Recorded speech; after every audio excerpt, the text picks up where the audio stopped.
Come and dream with me.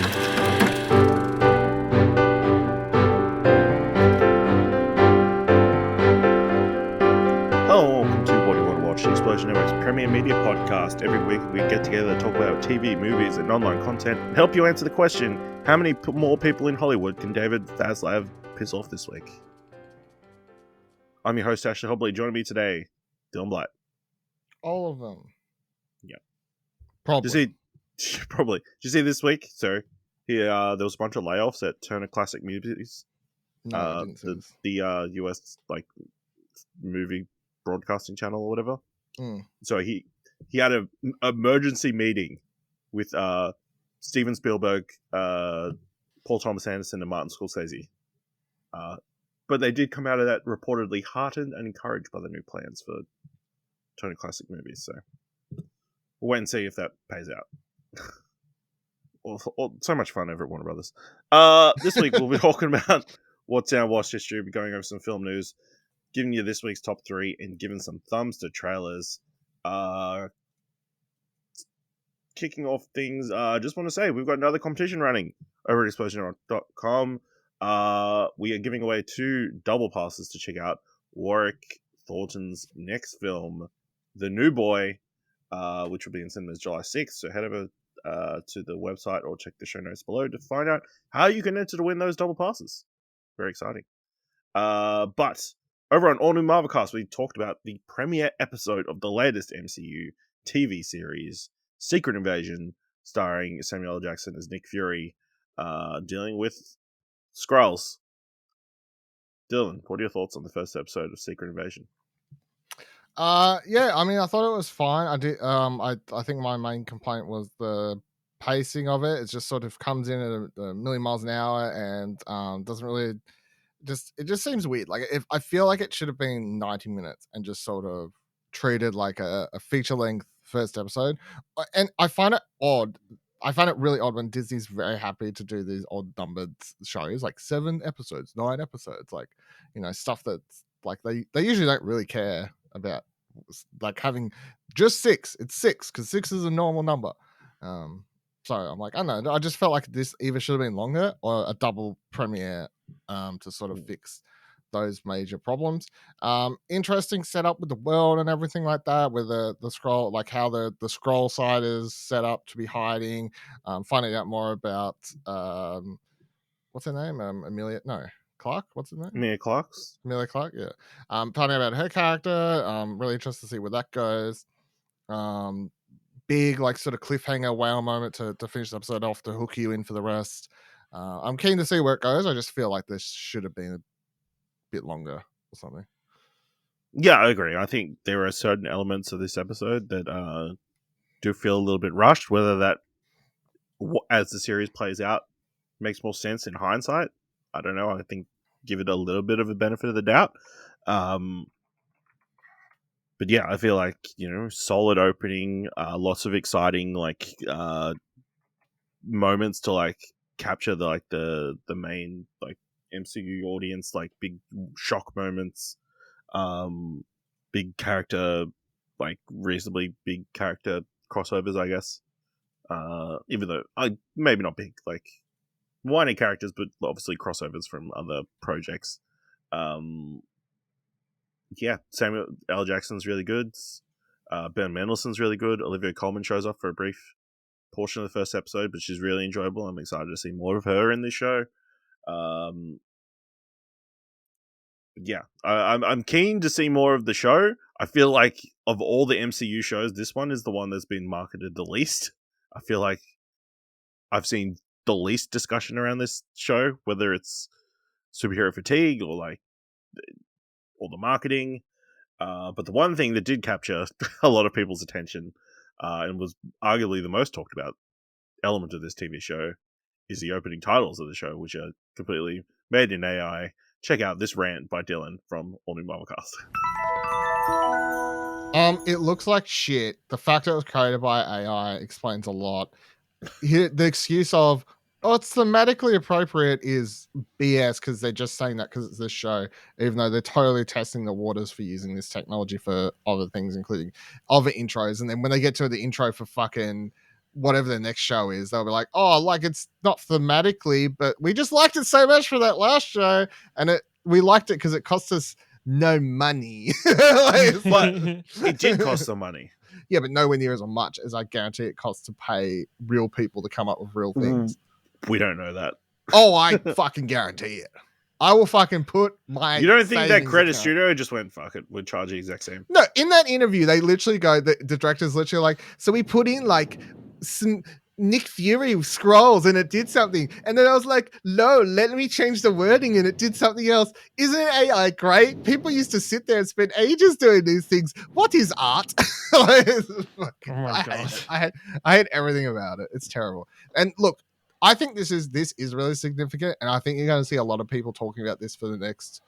I think the thing that a lot of people are going to be talking about this first episode is that intro, especially as more and more people see the stories, news stories that are saying it is AI, because it is the first significant use of a fully created AI moment in a major property or what have you, right? The fact it's entirely AI created, and the fact that artists used to get paid to come up with something like this that actually thematically made sense and would maybe tease things about the show or the characters or whatever else, and now they're just like, lol, AI can do it. It also just makes me feel yuck, because I'm like, nothing in that intro has any thought or thematic meaning to any of it. Like you in any other show, you could be like, all right, an artist came up with that. Like, is that like, what's that saying about the character? Maybe that's teasing something. Like, there was like discussions about it, or like concept art, or what have you. It's like watching The Mandalorian. You get to the concept art at the end. That's real concept art. And you can see where that concept art either turned into reality in the show, or you can see how it's slightly changed once production really happened, or like the designer creatures and stuff like that slightly changed. There is no meaning behind anything in this intro. It is just fucking garbage. Put it in the dumpster, burn it. I hate the way that this is happening in the industry, movie, TV, games industry. It is trash. Burn it in hell. I hate it so much. So now that you have like a few days to think about, you're still feeling very strongly about the opening titles? Or it's dumb. You don't want me to get, if you're going to literally cut that out, then I don't really repeat myself. But yeah, it's dumb. I don't, full stop. All right. Are you pleased to see the general reaction that people think is dumb? Yeah, I've seen like a couple of people stick up for it, but usually if I click on their Twitter profiles, like they're crypto bros. So yeah, okay. Yeah, and most people arguing about it are people who are artists. Yeah, fucking shock horror. They're like, I really want a job in the industry. That'd be great. And like, it's a Secret Invasion. One of the few times, skip the intro. All right, I've ventured out to the cinema a couple of times this week. I checked out No Hard Feelings, the new comedy starring Jennifer Lawrence, in which she plays a young woman who's dealing with such a terrible economy that the option of fucking a teenage boy is better than the option of selling a house. She plays a woman in like a holiday home district, who her house she's behind on her taxes, have rental property taxes or whatever. House property taxes or whatever. And her car gets taken. So in order to get a new car, she agrees to date, in quotation marks, a soon to be going to college guy, because his parents think he's too shy and too I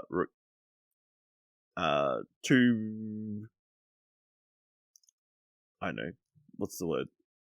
Introverted to succeed in college. So they hire her to bring him out of his shell, and then she proceeds to try to fuck him. It's pretty much like the way it goes.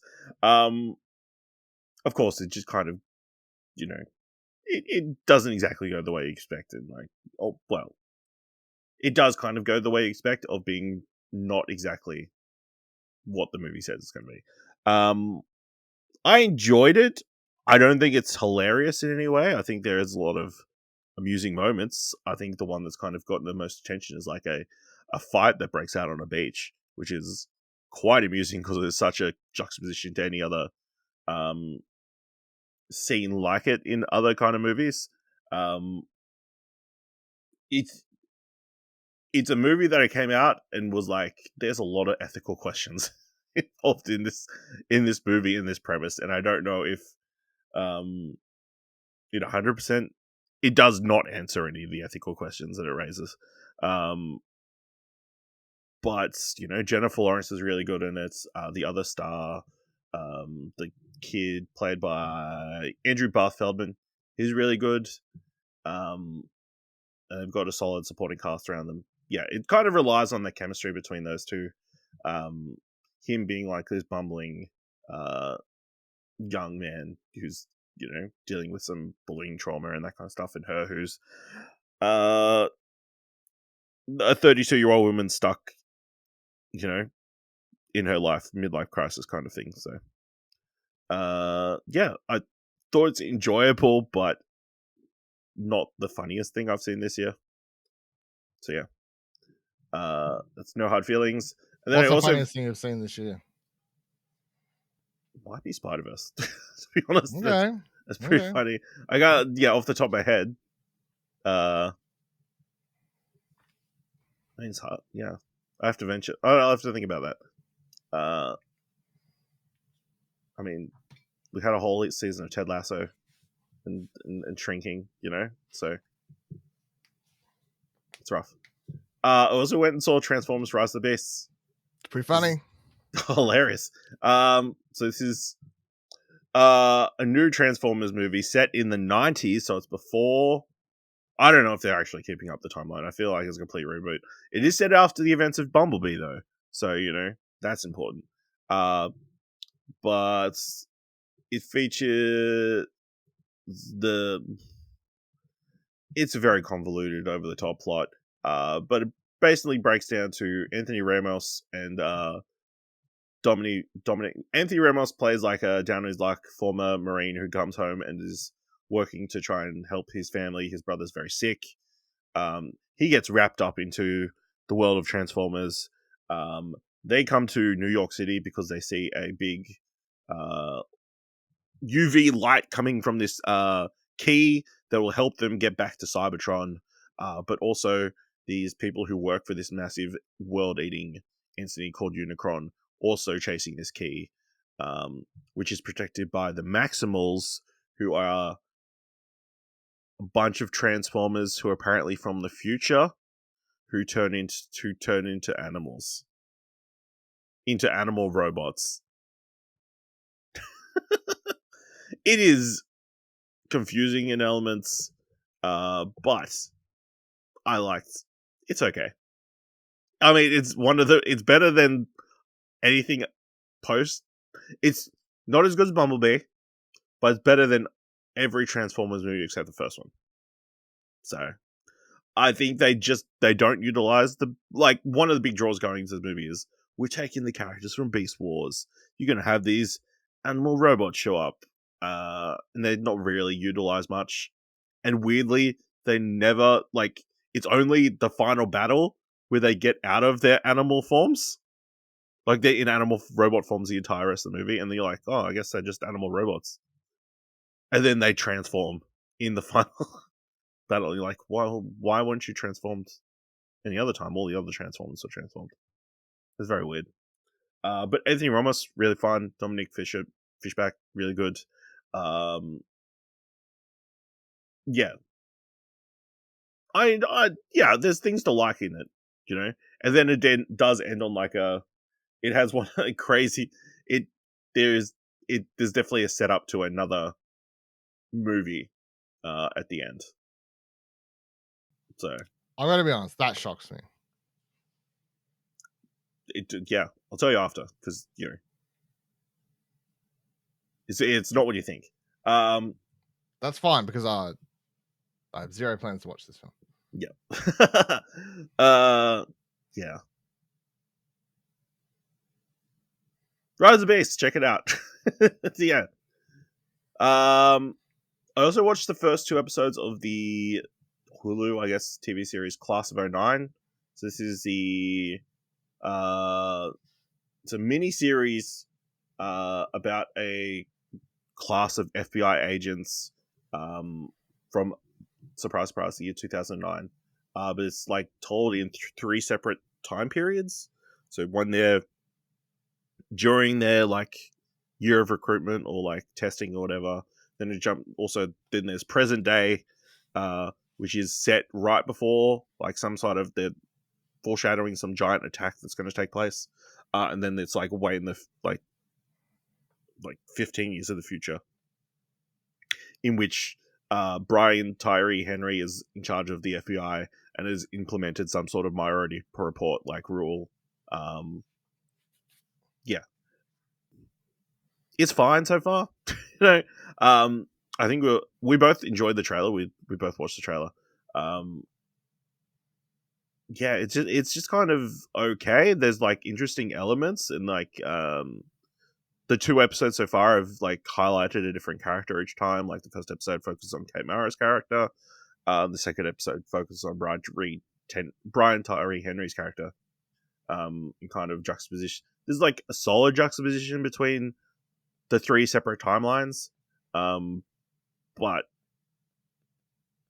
I feel like I need to watch more of it to like get a feel of the show and whether it's justifying having these 3 separate timelines, and how it all kind of comes together. It's shot reasonably well. I'm enjoying a lot of the characters. They are kind of simplistic, especially like Kate Mara's character is kind of boiled down to like she's the mother hen of the group, like caring for everybody. At least in the initial like recruitment era, the 09 time period. But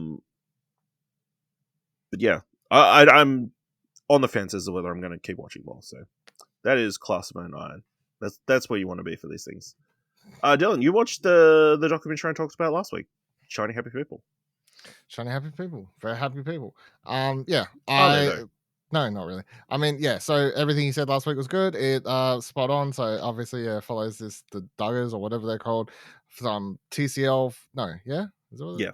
TLC? No, TLC. Yeah. TLC family. I never heard of them. I don't really watch those shows. Obviously, and fucking apparently they're mega reality television.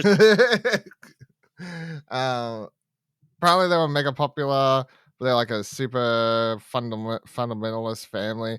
Anyway, they're super fucked up for multiple reasons. I mean, like even before getting into the fact that the eldest, it all builds up to, and they don't really hide it obviously because it's just part of the thing. You know, it's a bit like in the thing where the oldest son like is now in jail for having child porn, and I mean, there's a bunch of other stuff he did, including like, I guess, molesting his sisters, but not officially charged because the cop was a friend with him. Anyway, there's lots of fucked up shit happening here. I mean, even outside of that, it's obviously, for me watching this, I'm going, these are a bunch of fucking weirdos. Like watching the like what they do and their views and the women be good to their husbands and all this like very like ultra fundamentalist stuff. So anyway, it was super interesting to watch, but also I'm like, like it's fucking yeah. So 4 episodes, and much like Ash suggested last week, I'll suggest it this week as something that I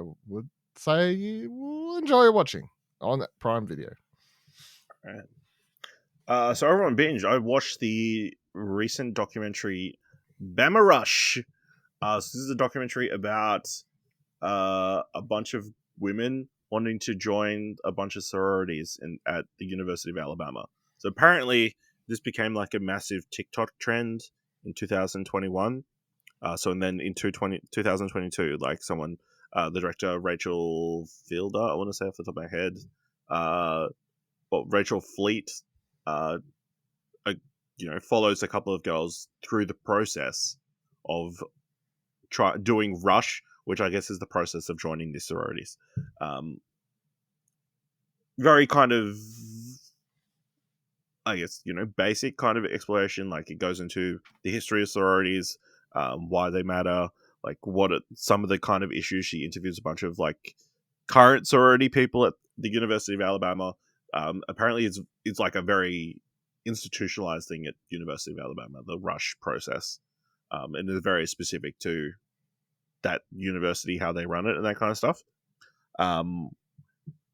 They do bring up. I mean, it's a fine documentary. A lot of the girls are very charismatic, and they're like it's enjoyable seeing their journey. And also Rachel Fleet kind of contrasts it with her own, like these girls like trying to present the best version of themselves to these sororities and that kind of stuff. Juxtaposing that with her, or like aligning that with her own experience going through college as someone with alopecia and wearing a wig all the time to cover up her baldness and that kind of stuff, and trying to present that as her best self this entire time, which I feel like adds this personal touch to the film.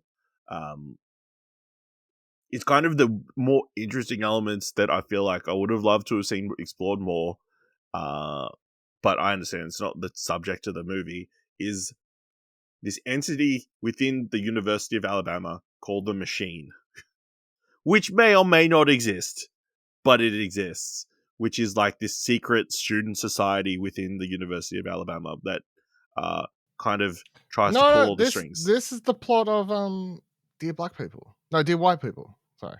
Dear White People. It could be inspired by the Machine. But yeah, apparently there's a secret society within the University of Alabama that called the Machine, who pulled the strings, like trying to get certain people on certain sororities, trying to get certain people to win certain awards, and hold different places in like student council and that kind of stuff. And apparently, like, they did not appreciate this documentary being made, because then they started spreading rumors around the documentary and how apparently people, like girls, were going through the rush process with like microphones on their wristbands, in like wristbands to like record like stuff in the sororities and that kind of stuff. Something that the director completely refutes and like explains why that would not work. Like, a microphone, the audio coming from a microphone in your wristband would be horrible and like pretty much unusable. And why would you have audio? Well, I guess you could use the audio if you use like stock footage or something, but yeah, like delving into that is quite interesting. And then looking at like the review scores, like for this movie after, it's like all the critics are very positive on it. Like, but then every single user related score very low. Telling it's the Machine. The Machine's coming after. Come after this movie. The Machine's everywhere. You know when someone says they did it, it was the Machine. And then it's like she goes, oh well, trying to find out who started this rumor about these hidden microphones. It's like all these, all the user accounts with like the user, and then all the different generated numbers. It's like all those accounts like code. Spreading. Yeah. It's like all those numbers, all those kind of users. So it's all these bots like started this rumor and tried to get this documentary kind of shut down. We're all part of the silo. Yeah. Crazy. Yeah, check out Belma Rush. I think it's enjoyable. It is a very weird process, and like these girls like hire consultants to help them get into the sorority that they want to get into, and that kind of stuff is kind of weird. But then, like, spoilers, half of them just drop out because the process is stupid. I find it hard to watch any of these things because I'm like, sororities just always just good Greek life and like all that stuff. All that sort of stuff it's very American.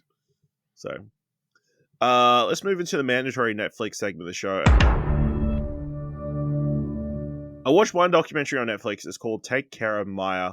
So it follows this family who their young daughter, when she turns like 9 or 10, gets diagnosed with what's it called? Chronic. No. So she gets diagnosed with CRPS, which is complex regional pain syndrome, which is like a very rare condition where the only treatment is high doses of ketamine, which is a very potent drug that can potentially have a lot of side effects. Very like experimental, also to an extent. To where at one point they have to fly to Mexico to get a special treatment that will put her in a coma, as the only way to like reverse a lot of the damage that's been done to her. But like a year up, like that treatment does a lot of help. She's kind of getting back to how she was before a lot of her symptoms kind of showed up. And then like a year later, she starts to kind of relapse, and that it kind of goes backwards. And then so she in terrible pain or whatever. So they take her to the local hospital, and kind of explaining her treatment and that kind of stuff, and they just don't believe it because all these ketamine stuff is obviously very high dose and like very they kind of don't believe her to the extent where the state takes the daughter away from them, accusing them of Munchausen's by proxy, of giving her drugs to make her sicker and that kind of stuff, and pretty much accusing them of child abuse. And it is the film kind of documents the several months in which their daughter is held in custody of the state, away from the parents and that kind of stuff, and the effect that it has on them. There's a lot of the mother was recording everything. Like they have a lot of the phone calls documented, so you listen to a lot of those. Weirdly, they seem to have camera footage of the daughter in the hospital room. I don't know exactly how they got that, whether it was from a security camera or something, which I don't. That is the one thing element of the film that's do they have security cameras in? That's weird. Do they? Potentially, I don't know. It is but it's definitely a shot above the bed, looking down, and it's it's not fantastic quality. So I don't know what exactly that shot is, which was bothering me the entire time. How do they get that footage? But yeah, kind of, they kind of explain there is an issue in the US system of if there's this rare illness or something, or there's something that doctors can't explain, a lot of times they'll accuse them of child abuse rather than explain it. Yeah, and it kind of delves into that, and then the struggles that they're having trying to hold the hospital and the people who did this to them to account and that kind of stuff. There is this kind of major twist that they kind of are setting up during the entire film, but I think if anyone who's watched any of these kind of documentaries, you'll see the context clues. You'll see the absence of somebody will kind of reveal a big what they think is a twist, I guess. But yeah, I think it's a really powerful documentary. You should all check it out. Take Care of Maya on Netflix. All right, that's everything I watched today. Let's move into a little bit of film news. And it looks like this year's San Diego Comic-Con is going to be incredibly bare. Reading from Variety, can San Diego Comic-Con catch a break? For 2 years, the annual Fan Fest convention in North America was forced to cancel due to COVID-19. Last year's San Diego Comic-Con came roaring back with a masked and vaccinated fan convention that was a robust success, with blockbuster Hall H panels for Star Trek, House of Dragon, The Walking Dead, and Marvel Studios. This year's Comic-Con, which is scheduled to start July 19th, less than a month away, is increasingly likely to have none of those panels. At least that's what the studios across the industry are expecting. Amid the so Disney and its subsidiaries Marvel and Lucasfilm are not planning any panels, cutting off the chances to showcase the cast for the upcoming projects like The Marvels, Loki, Ahsoka, and The Haunted Mansion. HBO isn't going, nor is Sony Pictures or Universal, and Netflix is also sticking out this year's San Diego Comic-Con. Dylan, do you think there's any reason to get excited about this year's San Diego Comic-Con? No. Cool. Let's move on. No. Yeah, it's kind of a weird one. You would think that they would want to kind of just trot out actors to promote that kind of stuff. I know that the SAG-AFTRA and obviously the writer strike is going on at the moment. That played into it. But this is obviously a massive press event, and it's kind of odd that they're not showing up. Especially, yeah. Yeah, I don't know. Is it just part of again, like similar to what we've seen change in the video games industry about like the cons and sort of stuff? Is this like part of it? Like Disney does their own thing. They announce a lot of stuff at whatever the Disney thing is, and then you got Star Wars and Warner Brothers just does whatever the fuck they want now. Like I don't know. Do you remember? Like I don't know. It's odd because really, I'm like, is it a bad thing if San Diego Comic Con went back to being more about comic books? Like the legit just because I think that's the for thing. San Diego Comic Con, it's Yeah, true. I guess is the thing. I know there's always been, but I've always found it quite interesting that, and like there are people who obviously attend San Diego Comic Con who are just there to meet their favorite comic book writers and artists and like talk to them, get signatures and stuff like that.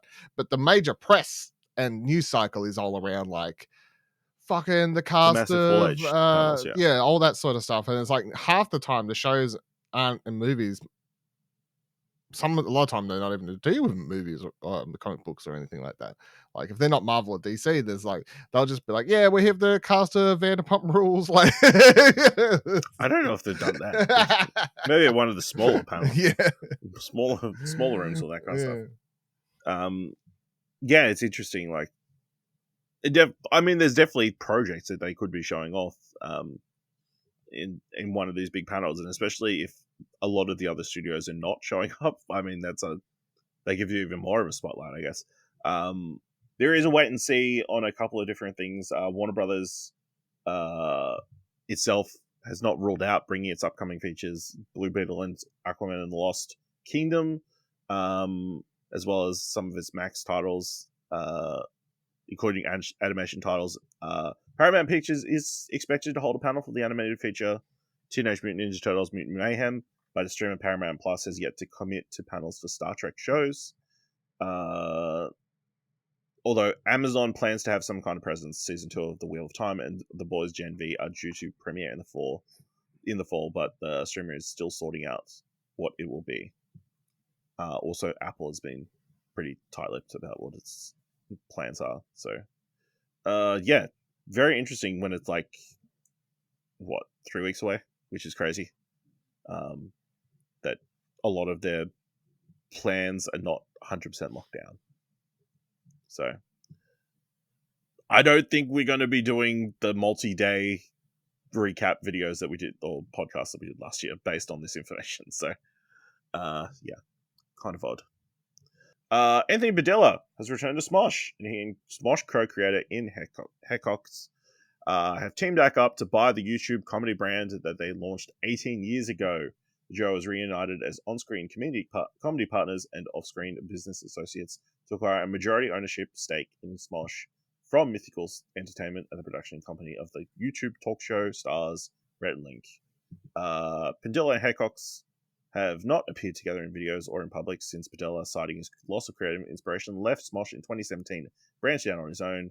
Henriques has remained with Smosh and shepherded the business through the collapse of the then parent company Defy Media and Smosh's subsequent acquisition in 2019 and a revitalization under Rhett and Link's Mythical. Dylan, this is one of the feel-good stories of the year, weirdly, of the owners of Smosh getting their property back. Do you have strong feelings about Smosh? Do you care about Smosh?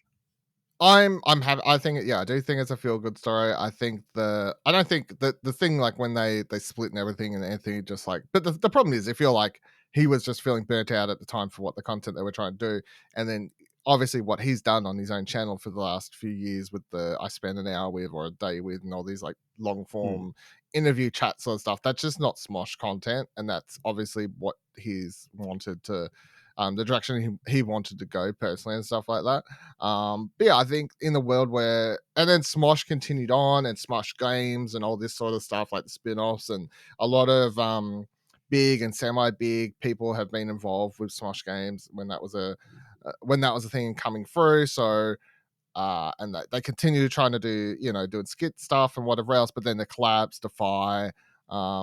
I do think it's like sort of the fact that Rhett and Link sort of saved Smosh by like scooping up the scraps to hold on to it and then selling The it brand back. name and stuff. Yeah, the brand name, and then them selling it back to the original owners. Yeah, I don't think it's like a feel good story. I'm interested to see what happens now, where they go with it, what their actual plans are. That's going to be the most interesting part. But as far as like someone who's watched and followed YouTube stuff since I was like 12 or whatever, seeing the two of them posting pictures together and stuff like that, A, makes me feel old, and B, is sort of like a feel good sort of story amongst all the shit stuff happening in the world at the moment. Yeah, as someone who, like, I don't know, I wouldn't have been able to pick a Smosh video out with anything else from YouTube. Not even the of the period. Pokemon rap, like their most famous video. What, they made the Pokemon rap that was in the Pokemon anime? No. Yeah. I mean, yeah, it was a feel good story. Like, it made everybody involved look really good. Yeah, I mean, Rhett and Link are technically still they hold a minority stake in Smosh, so they'll still be somewhat involved, but I feel like they'll be very hands off. And I believe the plans are to do a comedy skit or release a comedy skit every 2 weeks on their channel, which I think the first one's meant to be the 30th of June off the top of my head. I believe it was in the article. Yeah, that's interesting. So Netflix has made a change to the way they're recording their metrics. So, of course, every month it seems like a new film or TV show crashes way into Netflix's list of their most popular titles. First unveiled in June 2021, the streamer's the four top 10 lists for English TV, English film, non-English TV, and non-English film are getting a shake-up, and the changes mean that there's a new English language series that will take the crown as the streamer's most popular show. So under the new system, titles are now tracked over the course of their first 91 days on the streamer, rather than the first 28. If that number sounds quite arbitrary, it translates to 13 weeks, or roughly one full financial quarter. Netflix is now disclosing views. The viewership metric doesn't literally translate to the number of times people turn the show on or watch to completion. Instead, Netflix determines a show's views by dividing the raw hours viewed by its runtime in order to estimate the number of people who may have watched the title. Netflix has tracked shows' views using this model in the past month, and in the company's press release Tuesday announcing the switch, attributed the decision to the desire for better tracking of audience engagements. So Dylan, I figured we've got some new top 10 lists. Do you want to guess what the number one most popular TV English show is on Netflix? It's gonna be like that's actually hard, hey. Bridgerton or something still? Bridgerton season 1, number 4. Okay. Is it something similar to that? Could be. Then I'm out. I don't know how you would describe that as similar. What show do you think is similar to Bridgerton? Also, season 2 is number 8. Does it have spin-offs and stuff like that? No, it is not a Bridgerton spin-off. Okay. Is it a reality show? No, it's not a reality show. Is it a scripted show then? It is a scripted show. Scripted show, popular. As to how scripted the actual end result is, it depends on who you ask. What the fuck? Whether the main actress was how much of the script the main actress changed. Oh, it's Wednesday. Yes, Wednesday is now the number one most popular TV show with 252 million views, overtaking the previous holder under the previous metrics, Stranger Things season 4, which now is got 140,000 views because it is got a longer runtime. So thus the hours viewed is divided more.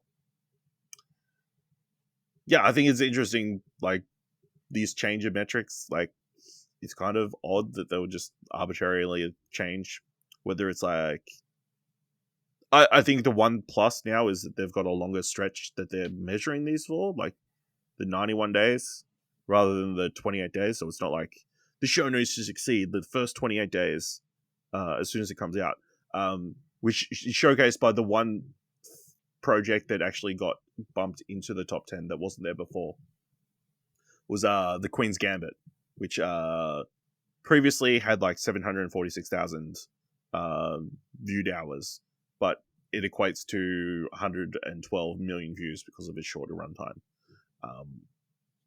So whether, and that show didn't have like a massive success like right out of the gate. It kind of built up its success over the like month and that stuff after. So whether this affects their programming choices in the future, I don't know. I'm hopeful, but it's definitely a wait and see. It's kind of interesting looking at those numbers. So interviewed this week, John Wick director Chad Stahelski has said that he's had some meetings with the Academy. Interview with comicbookmovie.com, Stahelski said he met with decision makers at the Academy and believes his vision to have a new stunt-focused category at the Academy Awards will come to fruition soon. We've been meeting with members of the Academy and actually having these conversations, and to be honest, it's been nothing but incredibly positive, incredibly instructional. I think for the first time we've made real movement forward to making this happen. Of course, Stahelski said the biggest roadblock are logistical ones. Stunt work is a collaborative art form and awards could theoretically go to a variety of departments. The question is, we haven't had the real talks about how do you even determine what to award. Like, is it best stunt? Is it the best stunt choreography? Best action sequence? Best stunt ensemble? Does the stunt coordinator get it? Does the guy doing the gag get it? Does the martial arts choreographer, fight choreographer, the stunt double, second unit director, the editor? Who gets the award? All these are great questions that need to be talked about by smart individuals on both sides, the stunt community and the Academy. Dylan, what are your thoughts on a potential stunt Academy Award and who should get it? 100% should be a stunt award at the Academy. Long overdue. Who will get it is definitely a hard question and one to solve, and it becomes even more confusing because I guess when you go film by film, you can sort of be like, this person should get it, or maybe this person. But I don't know. Category, I kind of like I almost feel like I feel like it should just be like the stunt coordinator, right? Like, or the person. I mean, it should be whoever's in charge of stunts, I guess, in theory. Based on how the visual effects and sound awards work. Maybe they give it. Maybe it's one of those ones where it's like the stunt coordinator and the performer get it at the same time. But what if the awards for a massive fight scene? Well, then. Yeah, does every single person involved in the fight get an award, Then it's just like just give it to the coordinator or the person in charge of it. Yeah. That would be my go-to. Like, I mean, that's probably going to be the answer because that's the most easiest solution and it's like the least. Yeah. And that's and I feel like that would surely please everyone. I know in the ideal world everyone would get fucking awards for everything and all every single actual stunt person would be. Yeah. But at the end of the day, it's like the end result is having the stunt work more widely recognized. And even if it's a stunt coordinator up on stage accepting the award, I'm sure they're going to be like, the couldn't have done it. Like, it's so great to have worked with insert stunt person on this and director. And they're going to do everyone's going to do the right thing, hopefully. Yeah. Everyone's going to get their dues anyway. But I guess, the stunt coordinator, the person in charge of overseeing it, and they're the person who works with the fight choreographer anyway. There's just all these, Yeah, absolutely. And I mean, then the other thing becomes how do you classify, I guess, the stunt? What makes it the best stunt choreography? Is it like the craziest thing that happens on screen? Is it the best fight sequence? Is that the most use of stunts? I don't know. Yeah, the most seamless use of stunts. Like, what is the criteria? I mean, that's a very interesting discussion as well. And because I think especially where people in the industry, stunt people would be able to tell you what their favorite. But then there's no stunt people in the Academy. No, that's the problem. That is the issue.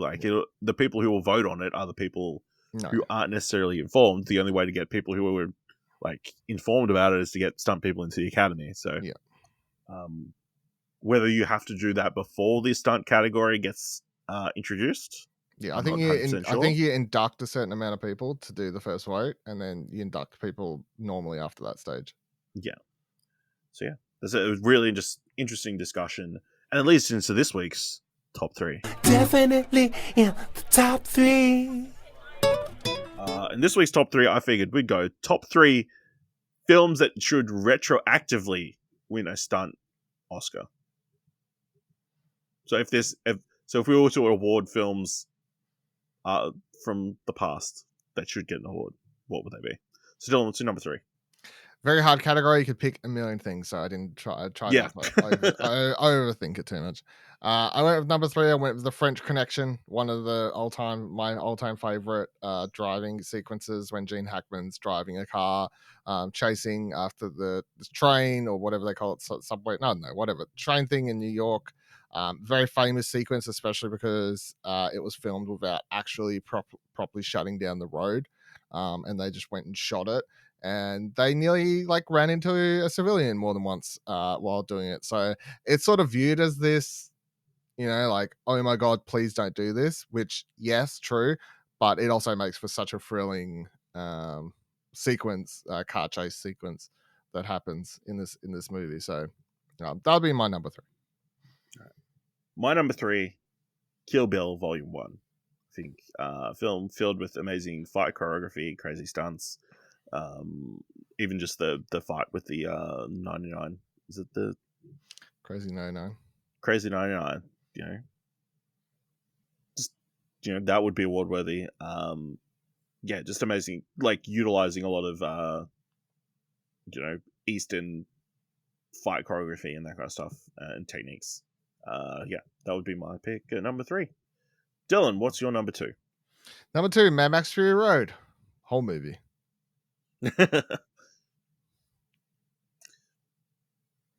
And that's it. It's self-explanatory. Self-explanatory. I feel like I don't need to. I would agree more. because that is my number 1. Number 1 pick, Mad Max Fury Road. I mean, what a crazy movie! Crazy people doing crazy stuff. Ridiculous. So much, almost nearly everything practical except some random CGI stuff coming straight by the camera. It's a miracle. That movie is a miracle. So that would be my number 1. Dylan, what's your number 1?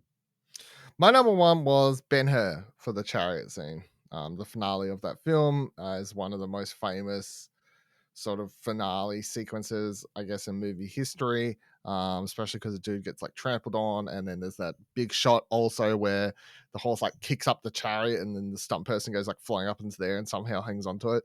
And it's made in 1945 or some shit like that. So everything here is legit.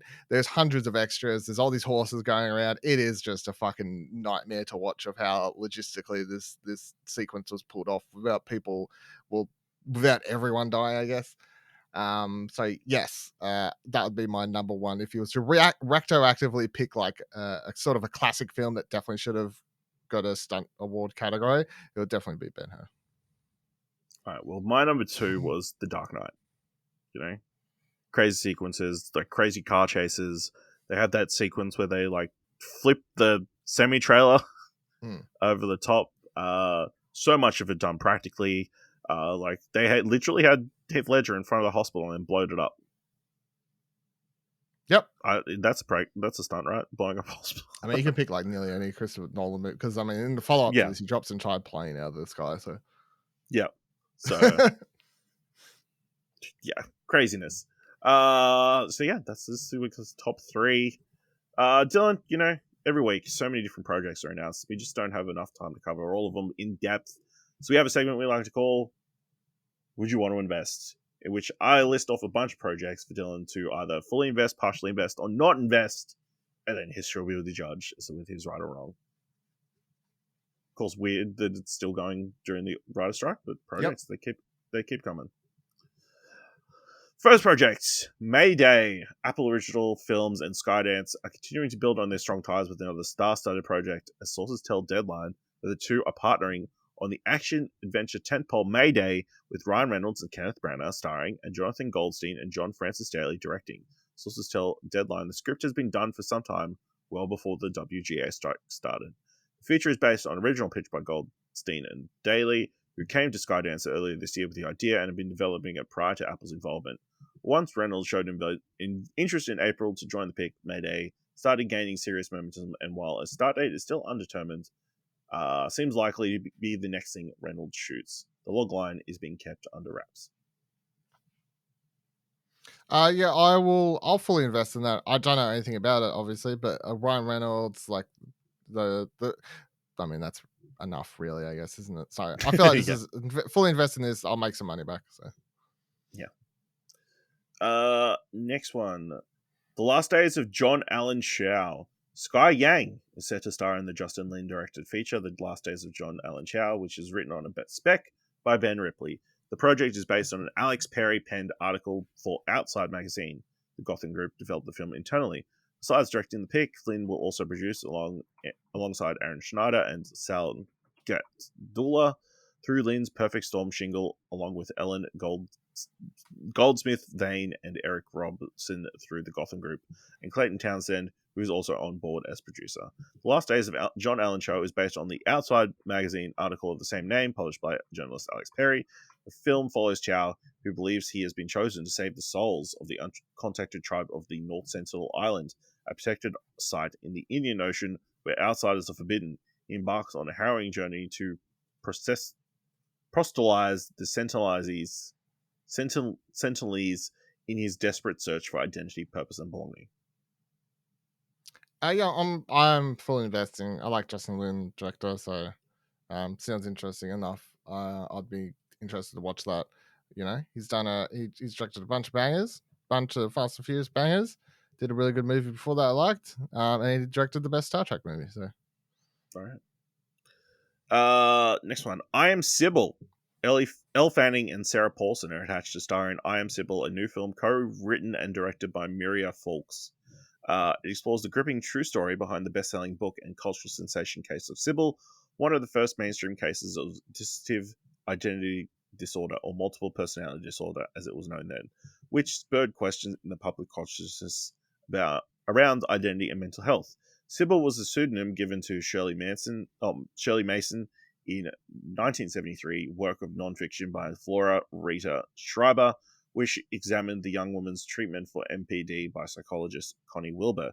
The source material for the new film we'll draw on is Debbie Nathan's 2011 book, Sybil Exposed, the extraordinary story behind the famous multiple personality case, one of the number of texts that dispute the facts of Schreiber's accounts.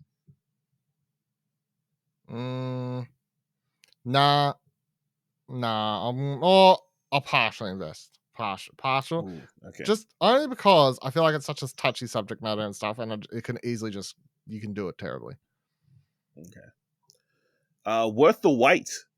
Lana Condor, Andrew Koji, Ross Butler, Sung Kang, and Elodie Young are among those set to star in Worth the Wait, a romantic comedy marking the US directorial debut of award-winning Taiwanese filmmaker Tom Chuyu Yidlin, which has wrapped production in Vancouver and Kuala Lumpur.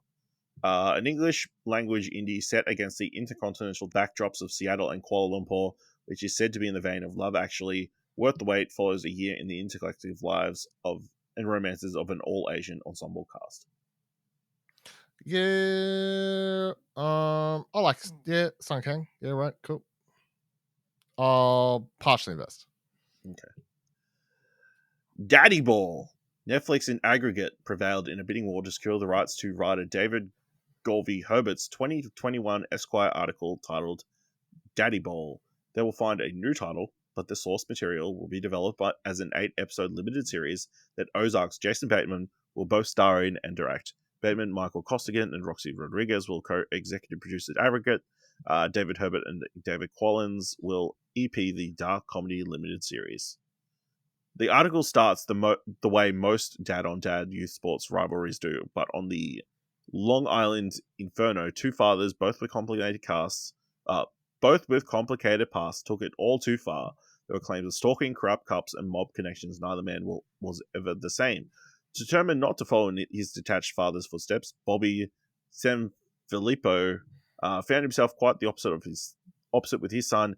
He becomes entangled in an epic travel baseball dad-on-dad rival with a man called John Reardon that led to tabloids to call him a Suffolk County Steinbrenner, seriously sick, and one of the worst dads in youth sports history. It starts in the world of Little League Baseball and expands into a beef-like war between two small-time criminal fathers. Both Sanfilippo and Reardon have rap sheets of their own, but what went down in the summer of 2012 and baseball heaven will define them and their families forever. Stalking claims, threatening text messages, and an unwarranted arrest later. At the heart of it all is a story about the lengths fathers will go for their sons. Yeah, that sounds wild. Full invest. Yeah. All right, and the last one for this week. Drive author Nicholas Winding Refn is forging a TV adaptation of The Famous Five for the BBC and ZDF. Enid Blyton's legendary book series will be turned into 3 90-minute features for the 2 European broadcasters, and the show will also be sold to France's TF1. The Famous Five follows Julian, Dick, and George and their dog Timmy, daring young adventurers as they encounter treacherous, action-packed adventures, embark remarkable mysteries, unparalleled danger, and astounding secrets in an odyssey that evokes the power of camaraderie between young heroes. The 21 books are some of the best-selling children's novels of all time and have been adapted twice for the ITV over the past 4 decades, along with being made into a 2012 German language movie. Copenhagen Cowboys Winding Refn will create an EP and said, "All my life I have fought vigorously to remain a child with the lust for adventure. By reimagining the Famous Five, I'm preserving that notion by bringing those iconic stories to life for a progressively new audience, instilling the undefinable allure and enchantment of childhood for current and future generations to come." Oh, what a wild. I could never pick Nicholas Winding Refn. Yes, to be adapting a 100-year-old children's book. And yet, I will full invest because I need to see what this looks like. Craziness, yeah. One of the wildest stories this week. So, all right, let's move into giving some thumbs to trailers. Of course, you can find all the trailers that we're about to talk about this week in the show notes below. And man, this week full of bangers. Starting with Dumb Money, directed by Craig Gillespie, starring Paul Dano, Pete Davidson, Vincent D'Onofrio, America Ferrera, Nick Offerman, Anthony Ramos, Sebastian Stan, Shailene Woodley, and Seth Rogen. In 2021, a group of ragtag amateur investors from the Reddit page Wall Street Bets band together in a David vs. Goliath GameStop short squeeze that crushes one of the biggest hedge funds on Wall Street and upends the establishment. Dylan, we've had multiple documentaries about this time period. What are your thoughts on this GameStop documentary? Oh, biopic, I guess. Yeah, double thumbs up. It looks absolutely fantastic. I feel like I've watched at least 1 or 2 documentaries on this that have dropped in the past 24 months, and this just it looks very funny. I think Paul Dano is like sort of perfect as this dude. I love the intercutting in the trailer of the how should we make today, how much should we lose today, like that sort of thing. So it'll be really interesting to see how it all comes together. Like, I'm interested to see also what I guess the moral of the movie is. Like, is it like how that all comes together? But definitely double thumbs up for the trailer. Keen to watch it. Yeah, this is 2 thumbs up from me as well. I think it looks really, really good. Fantastic cast, like kind of this weirdly perfect fit, and like it's cool that you're seeing both sides, like the Seth Rogen side as well from the hedge fund of them getting fucked over, and then I guess the Paul Dano side where they're weirdly succeeding. Really well cut trailer. Very excited, of course, directed by Australian director Craig Gillespie, who previously did I, Tonya and Cruella. So surprised, because I thought this was going to be an Adam McKay film, so I'm pretty grateful that it's not. So pretty excited for this one. So this is releasing in the US on the 22nd of September, then coming to Australia on the 19th of October. Next trailer is for The Beanie Bubble, directed by Kristen Gore and Damien Kulash, starring Zach Galifianakis, Elizabeth Banks, Sarah Snook, and Geraldine Viswanathan. Ty Warner was a frustrated toy salesman until his collaboration with 3 women grew his masterstroke of an idea into the biggest toy craze in history. Dylan, what are your thoughts on the trailer for this Beanie Babies documentary? Oh, biopic. Double thumbs up again. This looks stellar. Could be. I mean, it looks like Zach Galifianakis' best role he's done so far. Not only, I guess, the shaving of the beard and everything, but just the character he's playing is very outside his normal wheelbox, which is going to be really good to watch.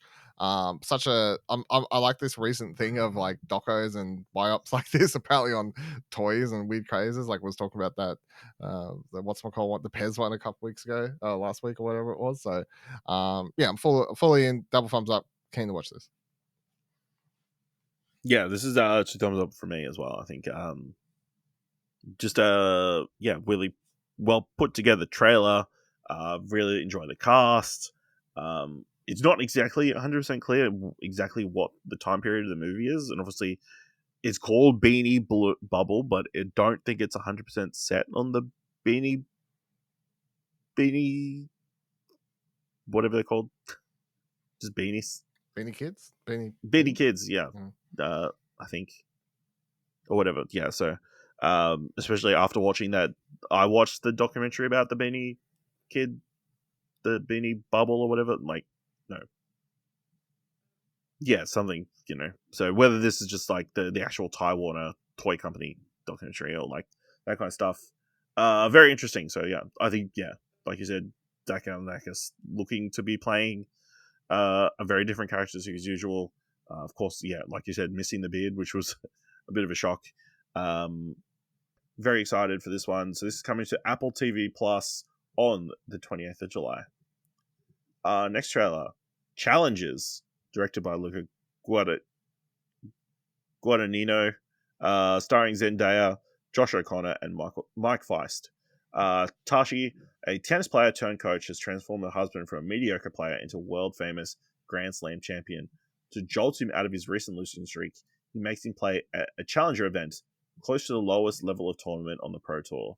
Tensions soon run high when he finds himself standing across the net from the once promising, now burnt-out Patrick, his former best friend, and Tashi's former boyfriend. Dylan, what do you think of the trailer for Challenges? Double thumbs up again. We're having a great week. I think this is a very well edited, put together trailer. I love the build up, pacing, the music, the way it's all put together is just absolutely like no other trailer I've watched in recent memory. Really, really good. I liked it.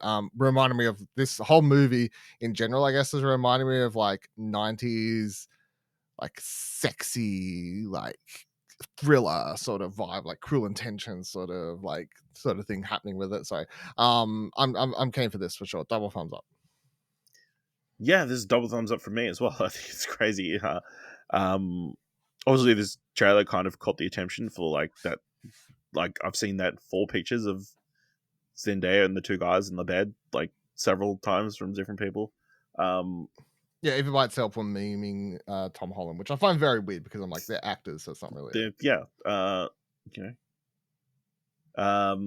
She's acting. She's acting. Yeah, really well put together trailer. With the music, I can't name the song off the top of my head, but I think it's very well utilized. And I think just the tennis in general is also shot very well, like in a way that I don't think I've seen in not that there's a ton of tennis movies, but not in a way that I've seen, and I'm enjoying like the love triangle, I guess, elements that's introduced in this film. So yeah, this one has quickly gone to top of my list of most anticipated films of the year. So Challenges is coming to the United States on the 15th of September, but coming to Australia on the 5th of October. Next trailer is for Force of Nature, The Dry 2, directed by Robert Connolly, starring Eric Bana, Richard Roxburgh, Robin McLeavy, Jacqueline McKenzie, Sissy Stringer, Jeremy Lindsay Taylor, Anna Torv, Deborah Lee Furness, Lucy Ansell, Tony Briggs, and Kenneth Radley. 5 women participate in a hiking retreat, but only 4 come out on the other side.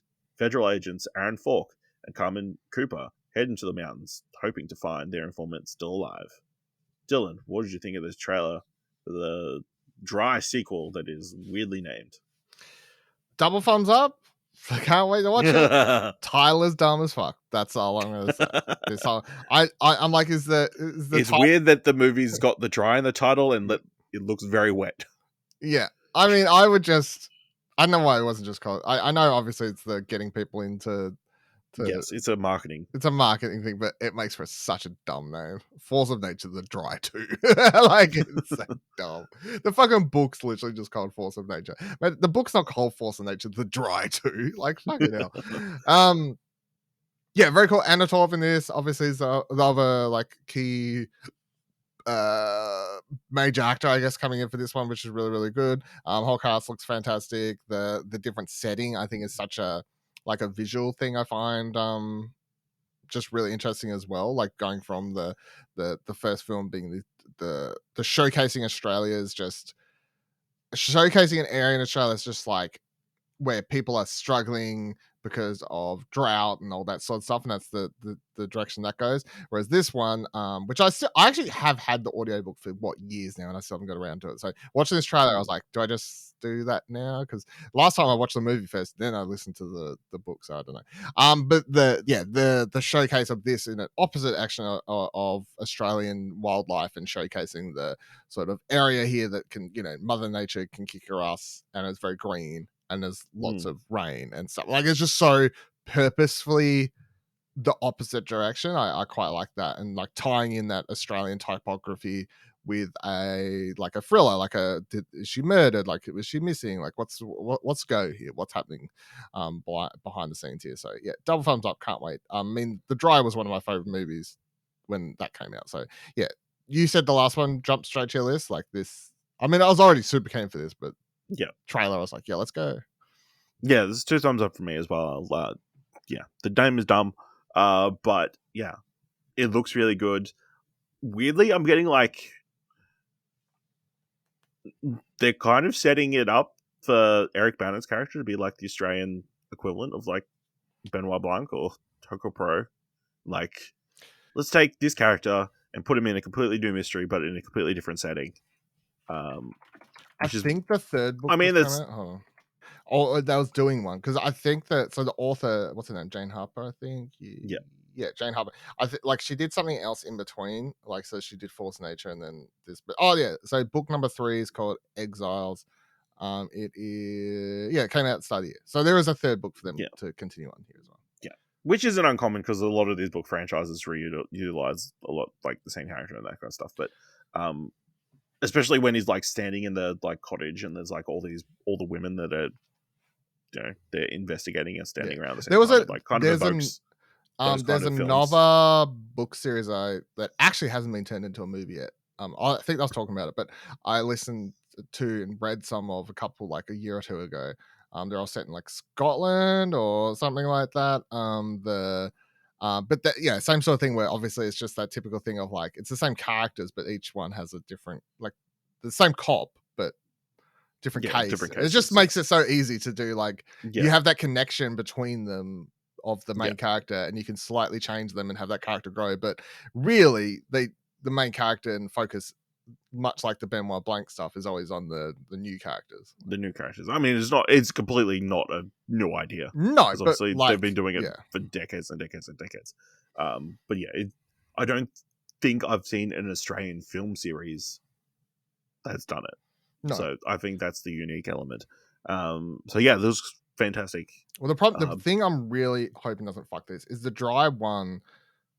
The first film obviously did not only critically very well, but people actually went out and watched it in cinemas and it did decently.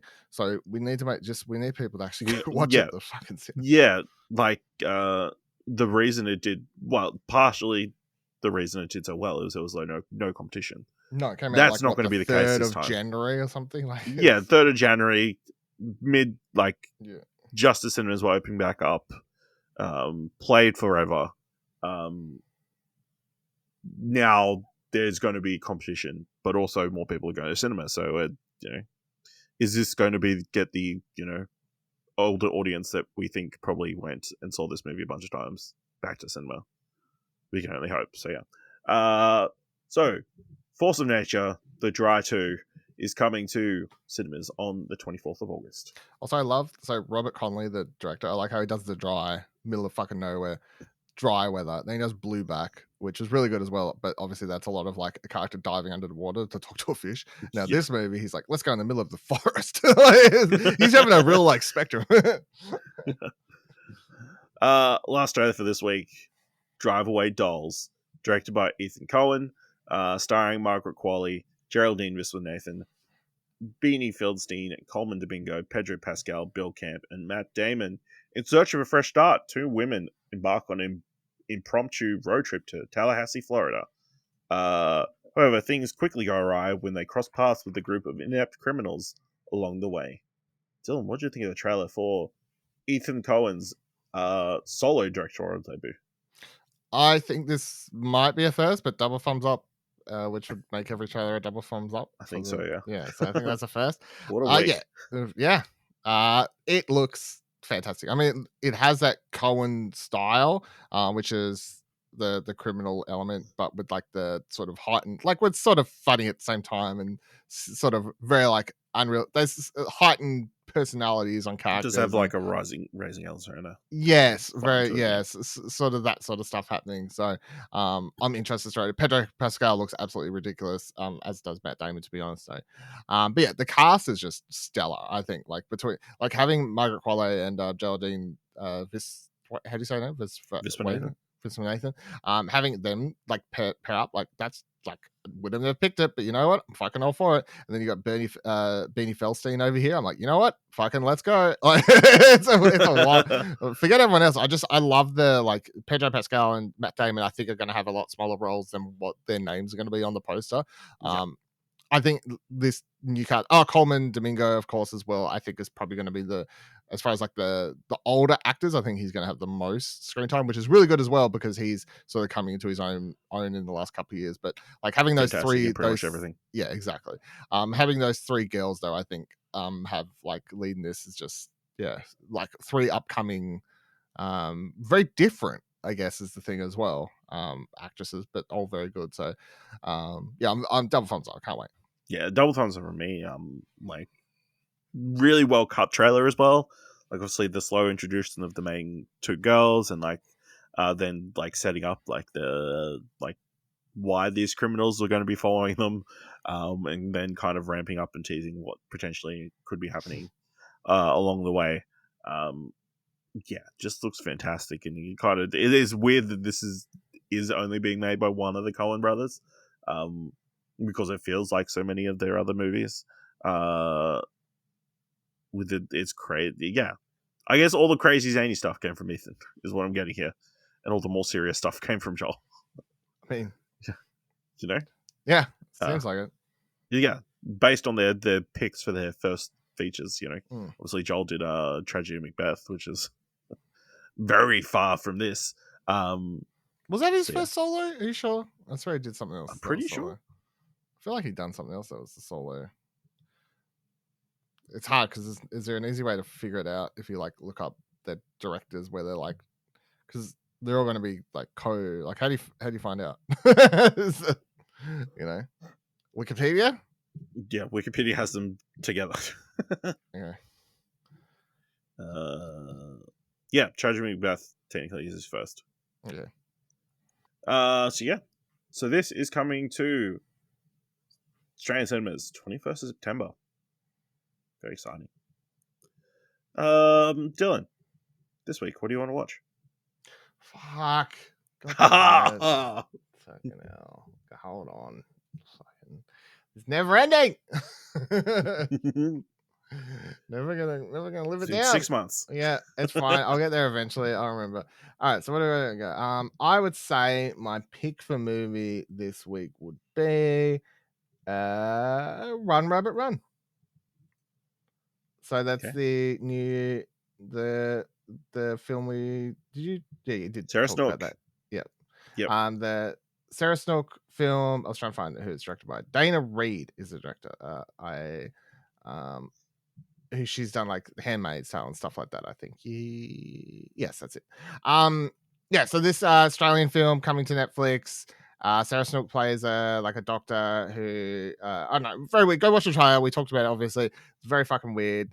She's like a fertility doctor or something, stuff like that. But she's lost her daughter, and then all of a sudden, like the girl in it's like pretending to be the girl, and then she's got like a rabbit mask on. It's a fucking wild ass trailer. But very keen to watch it. Huge like potential, I guess, thriller horror movie coming to Netflix that's an Australian film as well, which is really, really cool to see. Sarah Snook coming back after all this huge Succession fame to do an Australian film is, cool. So could just continue to live over there and ride off that fame into the sunset, I guess. But that's cool. So that would be my movie pick. My TV pick for this week would be The Witcher season 3. Yeah, I mean, The Witcher season 3 is the one that jumps out and is definitely the one we'll be watching as soon as it drops on Netflix this week. I mean, it's a tight pick. I mean, I do really want to see Indiana Jones and the Dial of Destiny, even though reviews that I've seen have not been 100% promising. Well, they've been mixed. But, that's the case with pretty much everything that comes out now. But also Nimona, which is coming to Netflix on Friday. The animated film about, a shapeshifter. That looks like it's going to be a lot of fun, and that's also been reviewed pretty positively. So excited to check that out. All right. Let us know what you want to watch this week by going to explosion.com/Twitter or jump into Discord at explosion.com/Discord. If you want to help us out here at What Do You Want to Watch, leave us a review on Apple Podcasts or on Podchaser. Leave us 5 stars. Anyone can leave 5 stars, or just tell people about the show. And if you've enjoyed this episode, thought it was worth $1, head on over to our Ko-fi page at explosion.com/support. Thank you very much for listening. Until next time, keep watching stuff, I guess.